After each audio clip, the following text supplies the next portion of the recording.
जो विद्यादि सागर सुधी, जो विद्यादि सागर सुधी, गुरु है हितैषी, शुद्धात्म में निरत नित्य हितोपदेशी। वे पाप ग्रीष्म ऋतु में जल है सयाने, पूजूंगे सतत केवल ज्ञान पाने, पूजूंगे सतत केवल ज्ञान पाने। बोले भगवान महावीर स्वामी की, भगवान श्रेयांसनाथ स्वामी की, आचार्य गुरुवर विद्यासागर मुनि महाराज। एक पवित्र दिन पर अपने जीवन को पवित्र बनाने का विचार करने बैठे हैं। बुंदेलखंड में हर त्योहार को पावन कहते हैं। आज पावन का दिन है, आज पर्व का दिन है।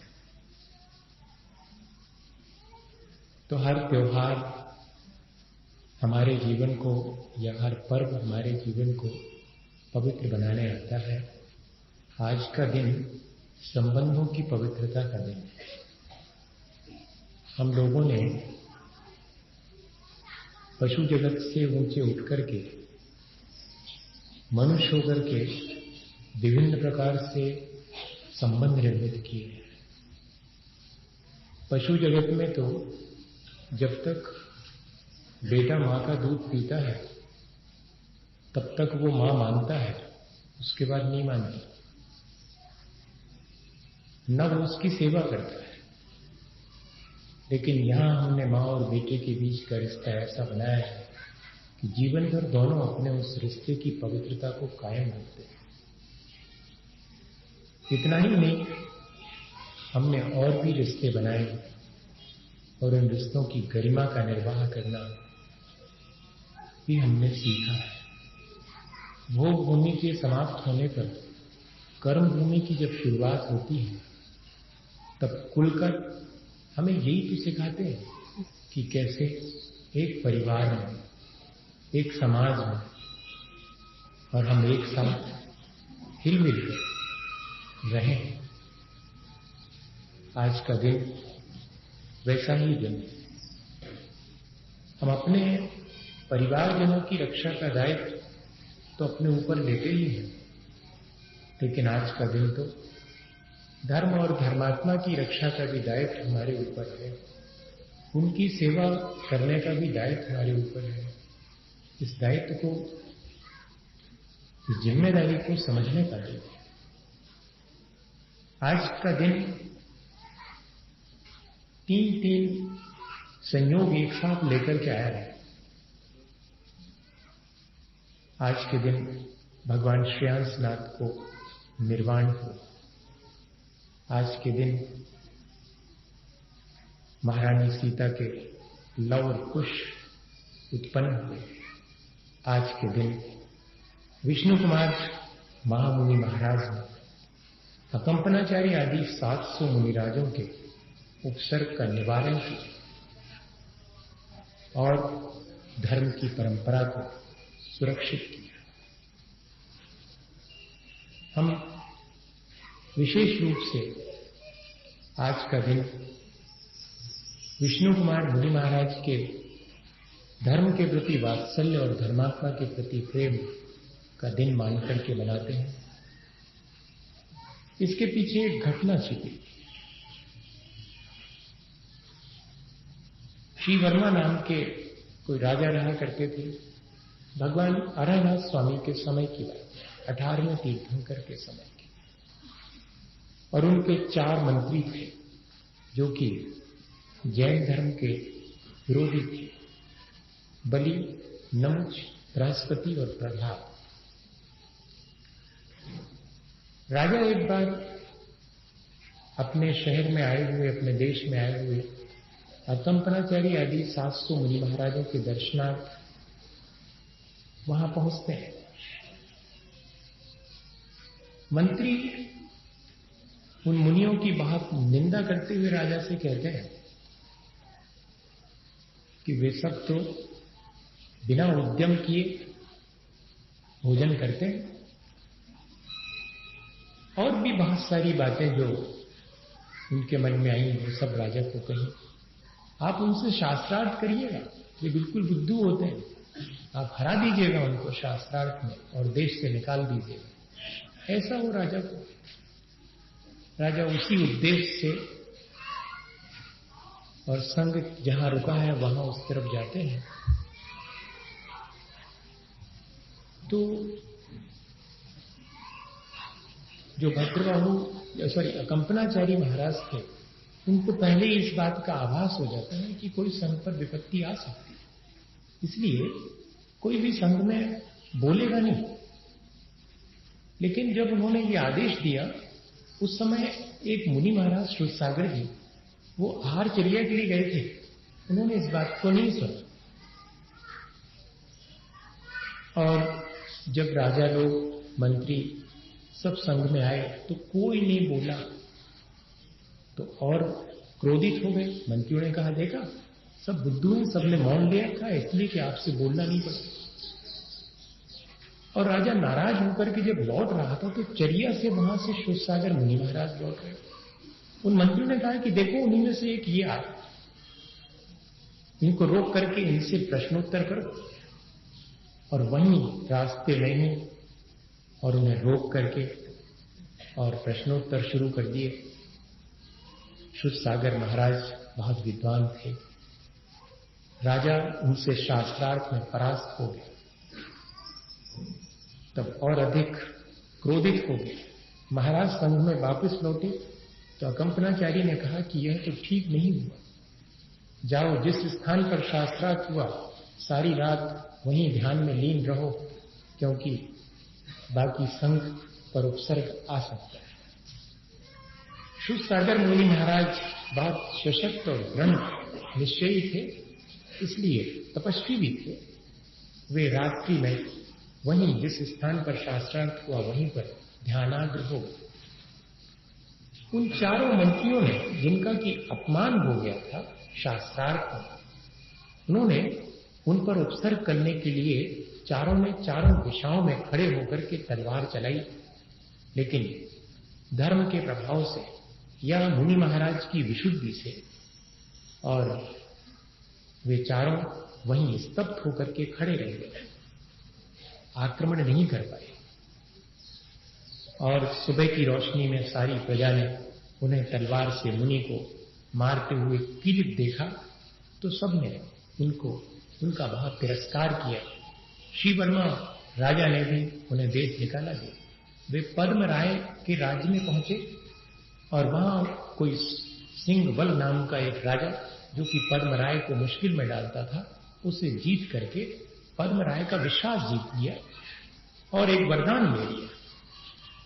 और एक बार जब अकंपनाचारी आदि 700 मुनि महाराज विहार करते हुए पद्म राय के राज्य में पहुंचे, तब पद्म राय से अपना वरदान मांगकर उन चारों मंत्रियों ने 7 दिन का राज्य ले लिया।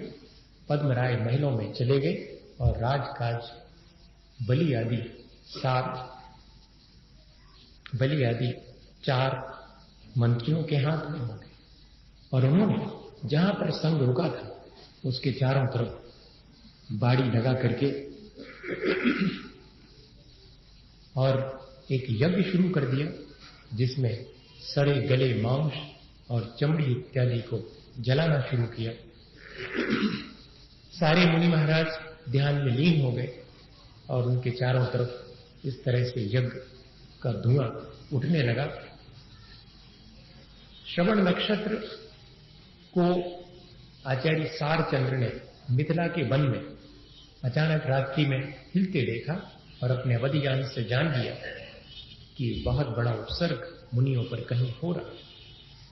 बाजू में उनके एक क्षुल्लक बैठे हुए थे, पुष्पदंत। उन्होंने जो है, और जब उनको रात्रि में, मुनि महाराज तो बोलते नहीं रात्रि में, पर उनकी आह सुन करके और वे समझ गए कि कहीं ना कोई बात है, इस उपसर्ग को कैसे टाला जाए। तो महाराज ने कहा कि इसे सिर्फ विष्णु कुमार मुनि महाराज टाल सकते हैं। उन्हें पहुंचते हैं जहां की विष्णु कुमार मुनि महाराज तपस्या में लीन और उनको बताते हैं। तब उन्हें आश्चर्य होता है कि मुझे तो ये रिद्धि है ऐसा मालूम ही नहीं। तो अपना हाथ फैलाते हैं, फैलता चला जाता, मानुष उत्तर पर्वत तक फैल जाता है। समझ जाते हैं कि विक्रिया रिद्धि हो गई, जैसा चाहे वैसा रूप बना सकते हैं। और वे जाते हैं। पद्मराय उनके ही संबंधी थे, भाई थे। तो पद्मराय को समझाते हैं कि ये क्या किया तुम। तो बोलते हमारे बस में नहीं है, हम उन मंत्रियों को 7 दिन के लिए राज्य दे चुके हैं, अब आप ही कुछ उपाय करें विष्णु कुमार मुनि महाराज। तब एक बटुक ब्राह्मण का वेश बना करके, क्योंकि वे मंत्री उस यज्ञ के दौरान किमिक्षिक दान दे रहे थे, जो जो मांगेगा उसे वो दान देंगे। तो ये बटुक ब्राह्मण का वेश बना करके जाते हैं। बहुत छोटा सा कर, मुश्किल से 1-2 फीट का, इतने छोटे से बामन का वेश बना करके और पहुंचते हैं। वैष्णव संप्रदाय में इसी को वामन अवतार माना है, ये ध्यान रखिएगा। ये घटनाएं दोनों जगह मिलती हैं, पर अलग अलग ढंग से मिलती हैं। तो वो वामन के वेश में वहां पहुंचते हैं और उनसे कहते हैं कि जजमान, मुझे कुछ दोगे, मांगो क्या चाहिए। मुझे 3 पग जमीन चाहिए जिसमें कि मैं अपनी झोपड़ी बना करके रह सकूं तुम्हारे राज्य। अरे 3 पग क्या, इतने छोटे से तो तुम्हारे पग हैं, कुछ और मांग लो। नहीं, पहले ये कहो कि 3 पग दूंगा, फिर बाद में देखो। अच्छा चलो, मैंने कहा कि दूंगा। नहीं, जल उठाओ, गंगा जल, और डालो और प्रतिज्ञा करो, जो प्रतिज्ञा का ढंग है उस प्रतिज्ञा करवा करके, और पहला पग जो उठाया तो सीधा सुमेरु पर्वत पर, और दूसरा उठा करके रखा मानुषोत्तर पर्वत पर। पूरा 2.5 दीप नप गया। तब कहा कि तीसरा कहां रखूं। कहते हैं कि आकाश में वो पैर उनका डोलता रहा। देवों ने क्षमा याचना करी, खुद बलि ने क्षमा याचना करी। तब जाकर के उन्होंने अपनी विक्रिया को समेट करके और इतना ही कहा कि इस उपसर्ग को दूर करो, और वो उपसर्ग दूर हुआ। श्रावक जो 1 हफ्ते तक उपसर्ग चला, उससे व्यथित होकर के और स्वयं आहार जल छोड़कर बैठे थे। इसलिए 700 मुनियों के लिए 700 घरों में आहार दान की प्रक्रिया उस दिन संपन्न हुई। और जिनके यहां पर आहार दान का अवसर नहीं मिला, उन्होंने, जिनको आहार दान का अवसर मिला, उन सब के हाथ पर 7 रंग का एक धागा बांध करके और इस पर्व को मनाया। और तब से इसको सलूना पर्व भी कहते हैं। और अभी भी अन्य मतों में सोन बना करके और उनको राखी पहना करके आहार दे करके और फिर ये प्रक्रिया की जाती। वो सोन क्या है, वो शमन। वो सोन जो बनाए जाते हैं आकृति, आज भी घरों के बाहर वो उसी का प्रतीक है। 18वें तीर्थंकर हरनाथ के समय में शमनों को आहार दे करके रक्षा सूत्र बांधा गया था। ये प्रक्रिया तब से आज तक लगातार चली आ रही है। धर्म और धर्मात्मा की रक्षा करने का आज का ये पर्व है। और हम लोग भी मंदिर में जाकर के और अपने हाथ से, अब भगवान तो बांधेंगे नहीं कि हमारी रक्षा करना, भगवान थोड़ी राखी बांधेंगे अपने हाथ में, तो अपन भगवान की तरफ से खुद बांध लेते हैं कि भगवान आपकी राखी बांधी, आप मेरी रक्षा करना। मैं आपकी क्या रक्षा करूंगा, आप तो स्वयं ही इतने अनंत बल वाले हैं, आप ही मेरी रक्षा करना। अर्थात मेरे भीतर धर्म बना रहे, और अगर हमारे भीतर धर्म बना रहे तो हम धर्म और धर्मात्मा के प्रति वात्सल्य तो रहेंगे। जो धर्मात्मा है वो धर्म और अन्य धर्मात्मा के प्रति वात्सल्य तो रखेगा ही रखेगा। इसलिए हम लोग स्वयं अपने हाथ से आज के दिन रक्षा सूत्र बांध लेते हैं। साधर्मी को भी आपस में रक्षा सूत्र बांधने की परंपरा कई जगहों पर है, कई जगह भूल गए हैं लोग, लेकिन परंपरा तो यही रही कि जिन 700 घरों में आहार हो गए 700 मुनि जनों के, उन सबको अन्य लोगों ने रक्षा सूत्र बांधे आपस में, और इस तरह ये पर्व मनाया अत्यंत हर्ष के साथ। अगर अपन देखें तो आज ये घटना बहुत पुरानी हो गई, लेकिन आज भी उपयोगी है। अगर हम इसको प्रतीक रूप में देखें तो 4 कषाय उन 4 मंत्रियों की तरह हमारे जीवन को आज भी मुश्किल में डाले हुए हैं। हमारा पुरुषार्थ जो पद्म राय है, पद्म राय 7 दिन के लिए कितने असहाय हो गए थे अपना राज्य देकर के। ऐसी तो हमने अपना राज्य, अपना जो आत्म स्वभाव है वो इन कषायों के हाथ में सौंप दिया है और हम ही मुश्किल में पड़े। अब अगर हम चाहें तो अत्यंत वात्सल्य के साथ में, जो कि विष्णु कुमार मुनि महाराज हैं, और इन कषायों को आसानी से जीत सकते हैं।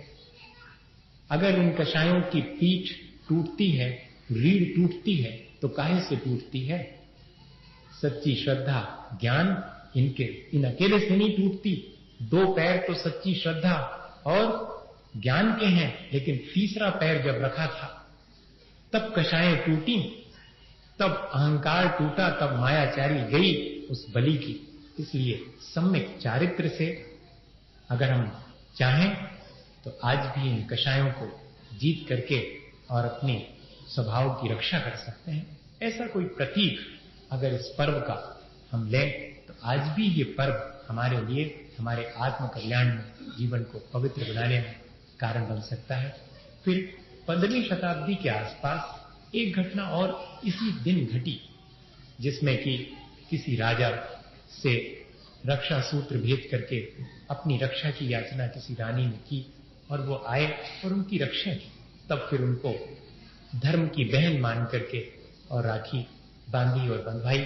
तब फिर ये भाई और बहन के बीच जो पवित्र स्नेह है, उस पवित्र स्नेह की सूचना के लिए ये पर्व तब से प्रसिद्ध हो गया। और आज भी भाई बहन के बीच और रक्षा सूत्र, हम लोगों ने संबंध कैसे बनाए देखो तो।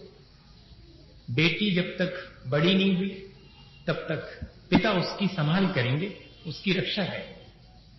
फिर उसे किसी के यहां ब्याह कर देंगे, वो उसकी रक्षा करेगा।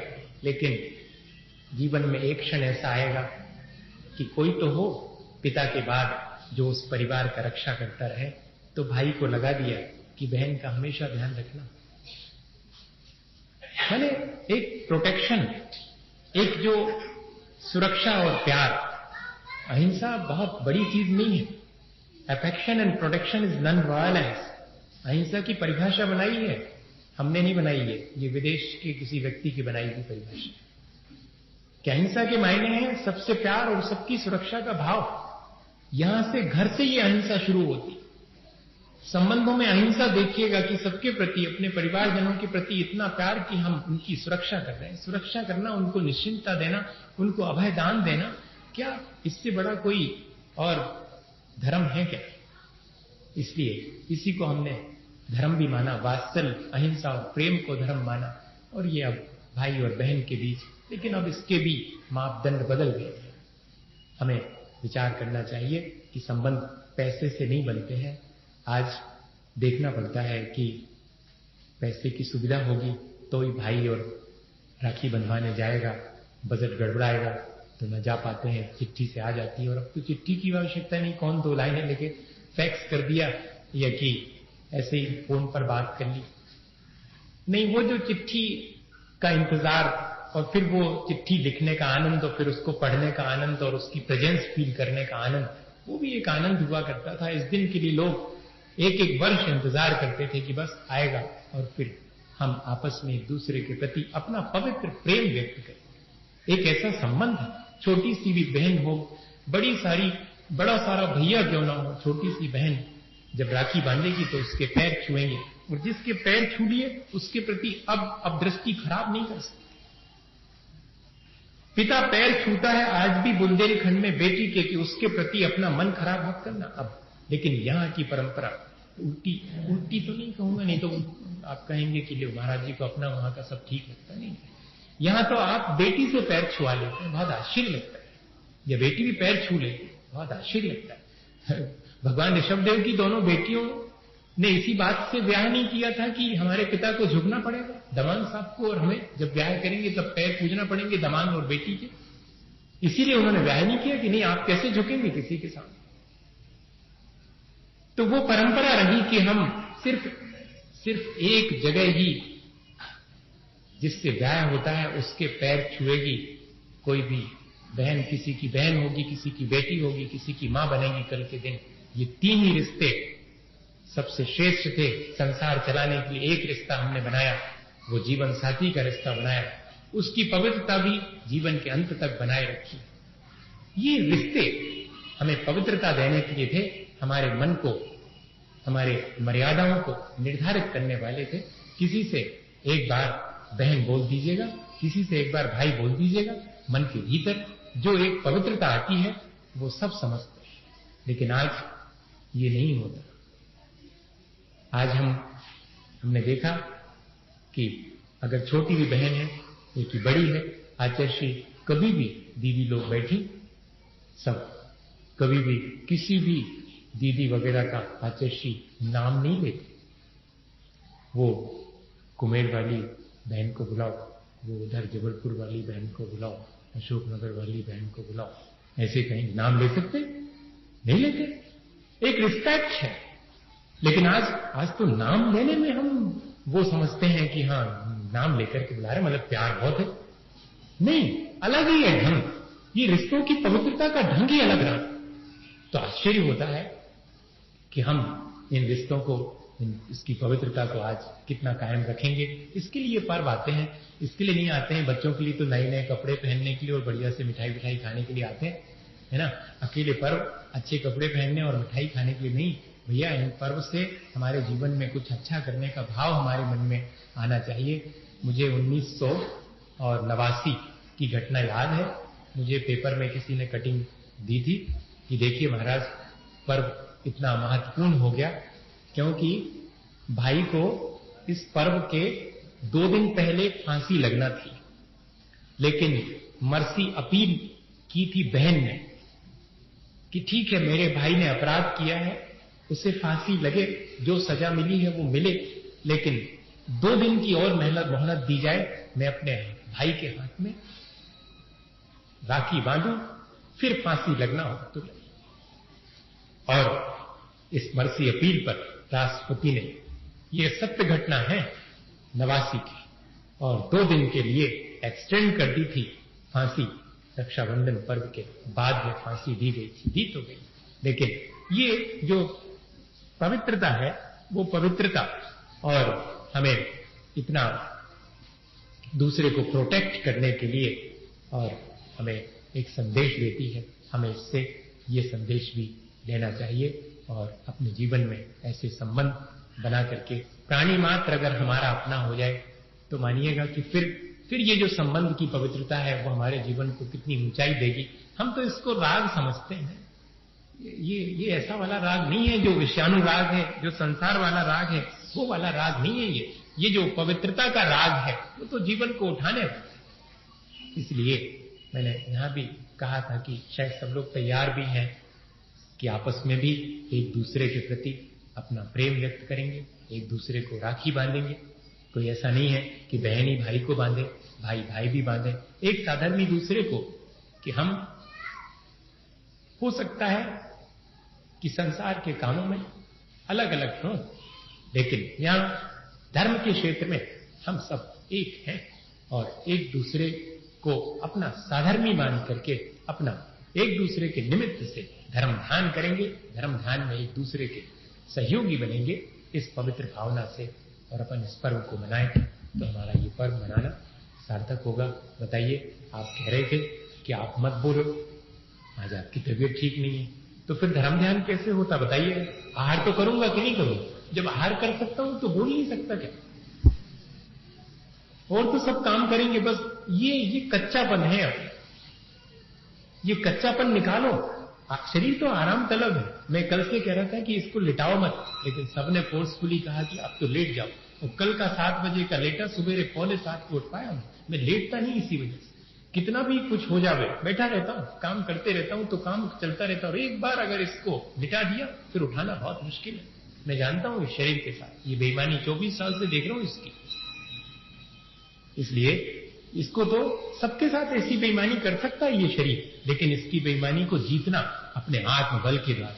ये आपसे कहूंगा, कैसी भी स्थिति हो, हम धर्म ध्यान से क्यों विमुख हों? जब संसार के सब काम करते हैं वो तो नहीं रुकते कोई भी, तो फिर ये धर्म का काम भी हमें ऐसे अवसर आने पर भी और संपन्न करना चाहिए और पूरे उत्साह के साथ, पूरी उमंग के साथ में करना चाहिए, इसी भावना के साथ कि हमारे जीवन में ये पर्व खूब आवे और हम इनके माध्यम से अपने जीवन को पवित्र बनाने का संदेश देते रहें और जीवन अच्छा बने।